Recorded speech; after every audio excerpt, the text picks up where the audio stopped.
Thank you very much. Благодаря. Добър ден. Hello. Good afternoon. I think it's now appropriate to say. My name is Bachurova. I work for the European Bank for Reconstruction and Development for about 1 year now. I am based in our resident office in Belgrade in Serbia, and I am mainly responsible for the Western Balkan regions, how we implement our green economy transition strategy there, how we manage donor funds there, and how we support the region to implement resource efficiency policies and develop them, of course. So let me start. Where do I point? Okay. This one. This one? Did I switch it off? Jasno, jasno. So, this is a map of our countries of operation. We operate in more than 30 countries. We were set up in 1991, and since then we have invested over 110 billion euro into more than 4,500 projects. Our mandate is to foster transition to a market economy, and we recently broadened the definition of transition. We now understand a well-functioning market economy as one being competitive, inclusive, integrated, well-governed, resilient, and last but not least, green or environmentally friendly. And this is a guiding principle in our strategy, how we do investments across our countries of operation. Now, this is another map of our countries of operation. It depicts their carbon intensity. And as you can see, almost all of our countries of operation have carbon intensity that goes beyond the EU 28 levels. It means that we have a lot of work to do to help the countries transition into a low carbon economy. And we are facing a lot of barriers. So Taka mentioned most of these barriers in his presentation, which are supposed to be also here. Yep, there they are. So I'm not going to go into detail talking about them. You all confront those barriers in your everyday work. I think here it is important to understand that we as a financial institution are aware of the different levels of barriers, and we try to address them with a comprehensive, integrated approach when we deliver green investments in our countries of operation. I also wanted to make a link to the international context. We all mentioned the Sustainable Development Goals. We all mentioned Paris. We follow these international processes, and we adjust our internal capacities and our strategies to follow and implement these international agenda for sustainable development. I also wanted to point out that in 2015, another important event took place. This was a G7 summit, and the leaders acknowledged the need for multilateral development banks to step up in their efforts to channel finance in climate resilience and sustainable development. And we consider EBRD as one of the leading multilateral development banks delivering this, working, of course, together with partners like OECD, WWF, civil society organizations, and so on. I say we consider ourselves leaders. The MDBs started tracking their climate finance at around about 2011. Some numbers maybe that could be interesting. $131 billion of joint climate finance delivered by the multilateral development banks in the period of 2011-2015. And EBRD is responsible for about 20% of that. But the finance gap, as Taka also mentioned, is way bigger than that. IPCC's fifth assessment report actually suggests that it's $6.4 trillion, the investment need up to 2030 to ensure that those carbon-intensive economies continue developing, but on a low-carbon pathway. So with time, we were set up in 1991, and with time, we have expanded the definition of our mandate to foster transition to market economy while preserving and improving the environment. This is at the core of our mandate. This was already written in the agreement that set up the bank. And now we target several sectors. We started with energy efficiency, but now we are expanding into resource efficiency, overall waste minimization, pollution abatement, climate resilience. And you can see a timeline of how our bank strategies have evolved over time. We now have what is called the Green Economy Transition Approach, or the GET approach. I'll be talking a lot about GET. So I just wanted to clarify what the acronym stands for. We have a long track record, but we have a lot more to achieve. The GET approach sets environmental protection and improvement of the environment at the core of our mandate. It requires us to increase the business volume that goes into green financing, and it requires that we broaden the policy dialogue and the partnerships on the way to achieve green economy transition. How we try to do that and how we've been doing that so far. Our business model revolves around 3 pillars, because we try to address simultaneously in an integrated way those barriers that I earlier showed and which Taka also discussed in more detail. So we are a bank. Obviously the core business is to have projects and investments, and we are working with the clients, with the governments, with the countries where we work, to ensure that the financing we offer is tailored to the particular need of the client, of the country, of the context, of the region. We offer from direct lending to lending through banks. We have small business initiative. We channel investment grants. We also blend funding from donors into concessional finance. At the same time, we don't just give financing to the client. We work with the client to ensure that the client has the capacity to prepare and implement the green investments. So a very big component in our work is actually the technical assistance that we deliver to the clients in the private sector, and also to the public administration with whom we often work. Just some examples of technical assistance. We do energy and resource efficiency audits to help the client determine what is the most cost-optimal investment for them to achieve resource efficiency savings. We support the local banks to whom we extend credit lines for on-lending. We help with climate risk assessments. We support the adoption of operational or CSR types of standards and certificates, like building certification, reporting, and so on. And last but not least, we do not operate in a vacuum. It's not just us and the client who gets our financing. We also are very active and become increasingly active now in policy dialogue. We work with governments to ensure that the legislative and regulatory environment in which we operate is actually enabling for those green investments to happen and to deliver long-term results. So what have we achieved so far? Some numbers. The 22.5 billion represent the total green investments since 2006, when we put a more robust finance tracking system in place. These cover 1,300 projects with a total investment value of over 110 billion.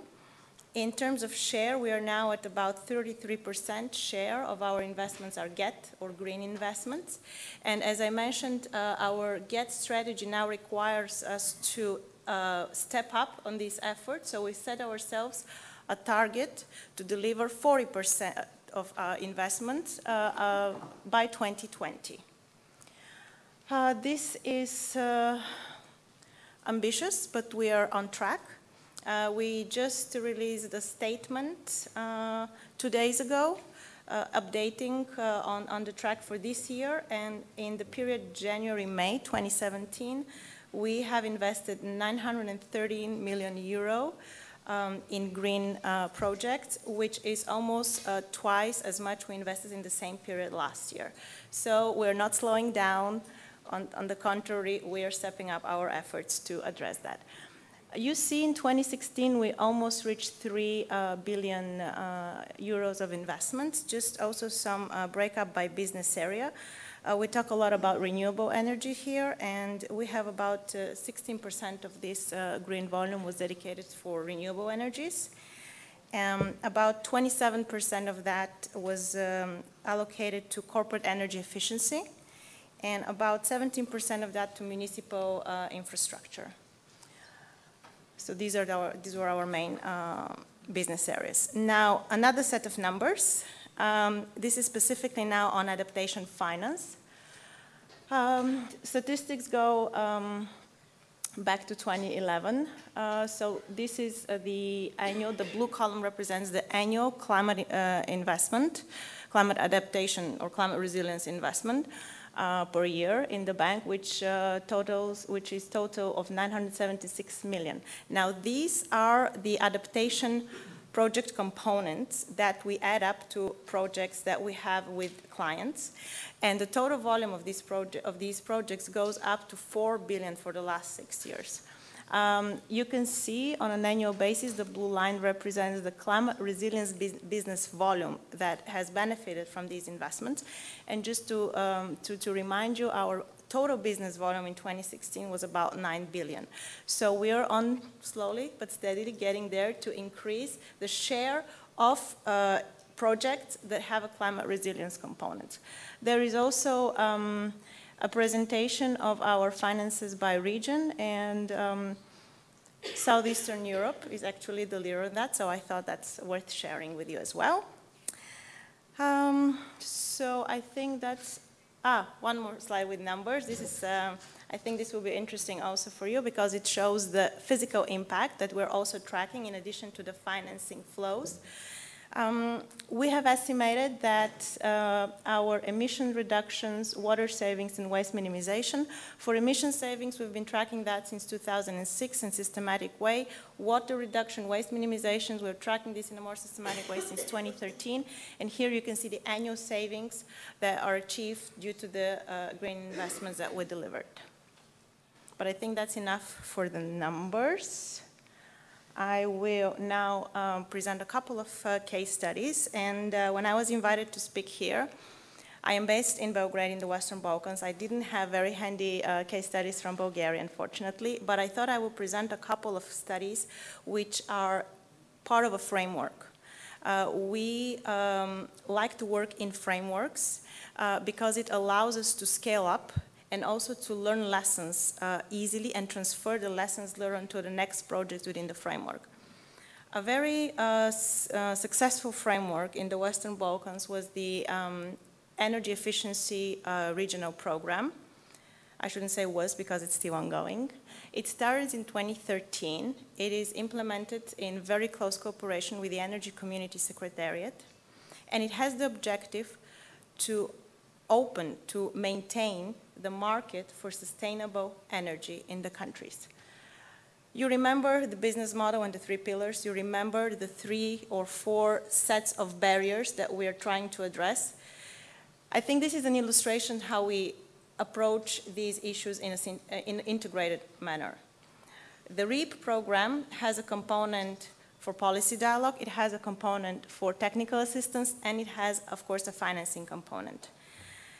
The policy dialogue, just to give you some examples, for 3 years we worked with about 2 million euro, and we succeeded in having 27 policy deliverables. These are either changes in primary legislation or in secondary legislation or in an enabling legislation, for example, to allow the PPP law in Central Country to open up and integrate how an ESCO model can be implemented in that country. The financing part, we have direct financing, and a very important component for energy efficiency financing are our credit lines that we extend for on-lending to private local banks. Just checked some updates from April this year. We have about, of the 92 million, so we have a 92 million credit line going on in the region, the Western Balkans.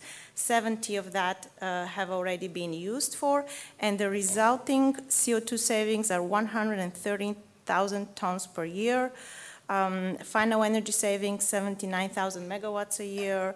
Renewable energy capacity added through the credit lines only, 54 megawatts. So I think this shows that the credit line instrument is working. We are now extending the credit line instrument with the focus of residential energy efficiency. It is called REAP Plus, the program. And just yesterday, we signed the first agreement with commercial banks in Bosnia and Herzegovina, which are going to on-lend for residential energy efficiency. So again, we are getting the lessons learned from the experiences we have with one program, transferring them and expanding them going forward. Another one, another framework, it's a more recent one, the Green Cities Framework, was set up last year. And it is an innovative approach to work with cities and municipalities and ensure that investments in their infrastructure are done in a systematic way to address the urban environmental challenges. We are building on a substantial 20-year record of working with municipalities, but now trying to integrate and making cities and municipalities commit to a sustainable vision. The systematic approach, again, consists of the same three types of instruments: policy dialogue, financial instruments, and technical assistance. And I think here a very interesting and relatively new component, and actually so far a unique component for the multilateral development banks, is that the tool to implement the policy dialogue is called a Green Cities Action Plan, or a GCAP. So now cities who wish to participate in our Green Cities framework are committed to work with us, make a baseline assessment of the environmental challenges in their area, and identify the priority investments to address these challenges in a systematic way. In this regard, we work with OECD, with UN Habitat, with the World Bank Group to define the criteria for this baseline assessment. And these green cities, we already have a pilot project in the Caucasus. There will be one starting in Belgrade, in Sarajevo, and this is yet another approach where we show that the systematic and integrated way to solve problems is working, coming from the bank, but also working with a lot of partners in this, on the pathway. And last example, I wanted to emphasize the climate resilience infrastructure, one very recent project from Bosnia and Herzegovina. You all remember the floods in 2014, which basically really hit hard many countries here in the region, including Bosnia. So in 2016, we extended a loan to the road agency of the Federation of Bosnia and Herzegovina, 65 million euro, to repair, but also upgrade the road network. And in addition to improving connectivity and improving the traffic safety in the road network, we work with the client to ensure that the upgrade works take into account potential climate impacts. And how this was done with experts who looked into the climate situation in the country, taking into account the UNFCCC scenarios for climate projections. They assessed the potential range of climate risks and proposed solutions how to minimize those. So the type of drainage or the types of foundation that the bridges got as a basis of these risk assessment are now improving the resilience to climate change, and we consider this as one of our key recent investments in climate resilience. So working with the experts, working with the client, and to go back to that question, this is a solution now, that we're doing something now to address an issue with long term.